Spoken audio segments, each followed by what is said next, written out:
Alright, ladies and gentlemen, this is Joe's Video Games. Shooting a little video for you here of a pinball machine that we're working on. People have been asking us to do more tech repair videos, so we figured we'd shoot a few because everybody seems to be interested in that. This is a Williams 1977 hot tip pinball machine. It's very old, one of the very first solid state games. And we got it in and it's not doing anything. When I turned it on, the lights flashed a couple times and then went off. Then you turn it back on, back off. And you can't get it to do anything. So I opened it up. Start with the basics, folks. Look for fuses. So we've got, of course, everything plugged in the back, and of course this is just fresh. We just got this in, so it's a little dirty inside. You can see all of that is the telltale signs that it's probably had mice in it at one point. But if you look, the power comes in right back here in the back, and I'll try to zoom in on that. That is the fuse holder. If it'll focus for us here. Oop. Fuse holder, and the fuse is sitting out halfway. Now, that's obviously my problem, or at least part of my problem. But that fuse has live voltage going through it whenever you first, because that's where the power comes in. So I've unplugged the power cord, and I looked at the little card under it, and it said that this should be a 7.5 amp fuse. Oop, zoom back out here. Should be a 7.5 amp fuse. It looks really bad. It may even be the original one. I tested it. It's still good, but it just wasn't making good contact in that holder. So I'm going to actually put an 8 amp fuse in because I don't have any more 7.5 amp, which is kind of a weird size. You shouldn't really go up in voltage, but I don't have any 7s either, so I do have 8s, and it's just a little bit up in voltage, so I'm going to run with it. Of course, we'll watch it, but obviously the first problem with this machine, so we'll put that in and then see what happens. Alright folks, so we got this playfield slid out a little bit so we could get in there and look at that a little better, and basically what we found was this was a really old fuse holder, the original one, and as you can see, the connector, like the holder part, is all bent up, messed up. These things are pretty cheap and don't do that great of a job of holding the fuse, so we put a new one in and got it secured in there nice, and put a new fuse as well, just because the old one looked pretty bad, even though it still tested fine, but it had rust on it and just was corroded looking and needed to be replaced in our opinion. And we also vacuumed it out a little bit. Here's what the back box looks like. Everything looks clean. It's all original though. Doesn't look like it's had much work done to it. So it's we're gonna have to service all this stuff, but we're gonna try to see what it does when we turn it on. So be back with that.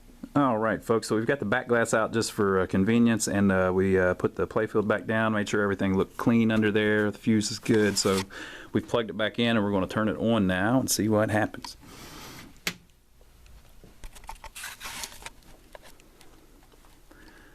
Alright, so this is pretty typical. This is a Williams game. The Bally's and Stearns are a little different, the Gottliebs are a little different, but basically on a Williams game, when you turn it on, it should pretty much immediately boot up, because it doesn't have a self-test really that it does, like a diagnostic that it runs through that takes any kind of time. So we get these in a lot like this, where people will actually say, well, it turns on, but it's just it won't kick the ball out, or the flippers don't work, or the scores don't work. Well, actually, nothing's working. The only thing that's working right now is the general illumination, which is like the simplest circuit on the machine. So basically, the game boards are never booting on this game. It's never even turning on. You're just getting power to the light bulbs that are always on, and they use I'm not sure about in the Williams, but I think it's about 6 volts AC. So basically, this would be probably a power supply problem, because you're not even getting the board trying to boot. So we'll check that out. Let me open the door and then we'll be right back. All right, so since this is all original, I probably shouldn't have even turned it on without disconnecting the board, the main board, but I'm gonna have to rebuild everything anyway, so it's not that big of a deal if it fries something or whatever. It'd just be something else to fix while you're doing it. But basically the power runs up through this little connector here, and then goes over here to these bridge rectifiers, which in their infinite wisdom they never put fuses on or anything. and runs up here to the power supply board. So basically, I'm not sure what part of the power supply board. I believe maybe this area right here actually controls the general illumination. So we're getting that. But the part here is the high voltage for the displays. It may be working, but the computer is not telling it to send any voltage to the, any information to the displays. And then you've also got, well, if I can find it, oh yeah, here, obviously, the 5 volt rectifier here that basically is, or power supply here, it's basically creating 5 volts for the, and 12 volts for the main MPU board to run. So I'll bet if you check the power on the MPU board, you would not have 5 volts. So we will test that theory. Be right back. All right, folks, so just quick and dirty, I put the probes up here on the voltage plug on the MPU, and we're getting nowhere near 5 volts or 12 volts on the other wires. So basically the power supply isn't working properly, so that's going to need to be rebuilt. So that's our next step. We're going to take all this apart, take the power supply out, test things, replace things, blah, blah, blah, blah, blah. And we'll be back in YouTube land here just a few seconds showing you what a rebuilt Williams power supply looks like. All right, folks, so we're back. We had to do some extensive work here. I'll show you some of what we did. Basically, we were right. The power supply wasn't putting out the 5 volts it was supposed to, so we replaced the voltage regulator, replaced the 5 volt filter cap, which is a must on these. Replaced the 2 diodes. This is a System 3, and it was actually like the first game that Williams made, so this was their earliest version of all of this. And so after we did that, we got the 5 volt right, and tested it. Everything's cool with that, but the voltage, the score displays weren't working. We weren't getting any voltage out, which is weird because it makes negative 100 and positive 100. And both of them are gone. So we started looking, and the input voltage wasn't there. So this transformer down here puts out about 5 different voltages, and one of the voltages it puts out is 90 volts that goes through all this, blah, blah, blah, blah, blah, and makes the displays work. But the 90 volts was missing. So the transformer itself was bad. It put out 4 voltages, but the 5th one it didn't put out, which is tough. I mean, that's a big deal because you can't really get the transformers anymore, and you especially can't get a transformer with 5 distinct voltages. But luckily, we were able to install another transformer we've got. So most games won't have this over here. That's a 100 volt transformer. And so we had one of those around because we use them on arcade monitors a lot.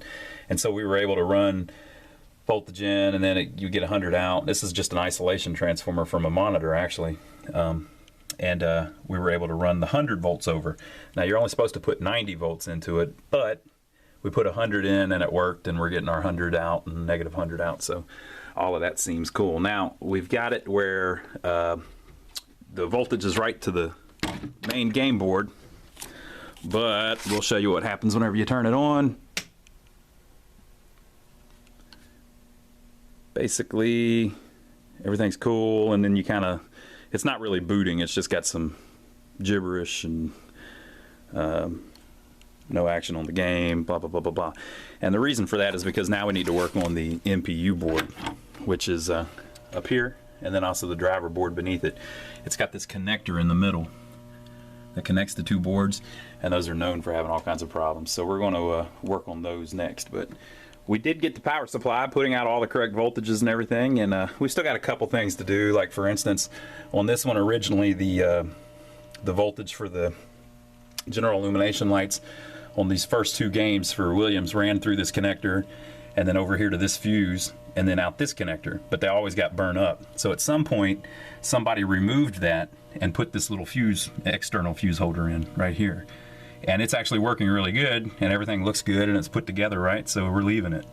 I don't know when they did that, probably 20 years ago, but it's working, and we've got the scored displays working, we've got the 5 volt working and all of that, and also the solenoid voltage is there, and the switch voltage is there, and all of that. So now we're over to the MPU, so we'll mess with that a little bit.